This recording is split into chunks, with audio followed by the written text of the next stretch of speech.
জি আসসালামু আলাইকুম প্রিয় সুন্নি ভাইরা, বিশেষ করে আজকে আসলাম জামিয়ার পাশে একটু ঘোরার জন্য। তো যাক, হঠাৎ দেখা হয়ে গেল আমাদের মাওলানা জয়নুল আবেদিন কাদের হুজুরের সাথে। তো ইনশাল্লাহ হুজুর আমার খুব প্রিয় মানুষ, এমনকি কাছের মানুষ। তা আজকে আমার কথা এমনকি আপনাদেরকে যে হুজুর কিছু বলবে একটু শুনবেন। আসসালামু আলাইকুম রহমতুল্লাহি ওয়াবারাকাতু। আসলে বাবর হচ্ছে এমন একটা ড্রাইভার, আমি পাইলট বলি তাকে।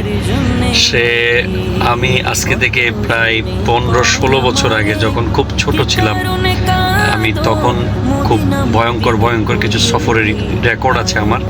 হবিগঞ্জে বিভিন্ন দুর্গম জায়গায়, সেখানে দুঃসাহসিক একটা ড্রাইভার গিয়েছিল বাবর। ব্রাহ্মণবাড়িয়ার ডাকাতের কবলে আমরা পড়েছিলাম। সে সাহসিকতার সাথে অনেক ট্যাক্টফুলি নিয়ে এসেছে, এবং আমার জীবনের প্রথম যে গাড়ি আল্লাহ আমাকে কেনার তৌফিক দিয়েছে মাত্র 1.5 লাখ টাকা দিয়ে, সেটা বাবর থেকে কিনেছিলাম। আলহামদুলিল্লাহ আলহামদুলিল্লাহ। আল্লাহ তাআলা বাবরকে এখন অনেক বড় করেছে, তার অনেকগুলো গাড়ি। আল্লাহ তাকে আরো বরকত দান করুক। আসসালামু আলাইকুম। ইনশাল্লাহ দোয়া করবেন আর কি হুজুর।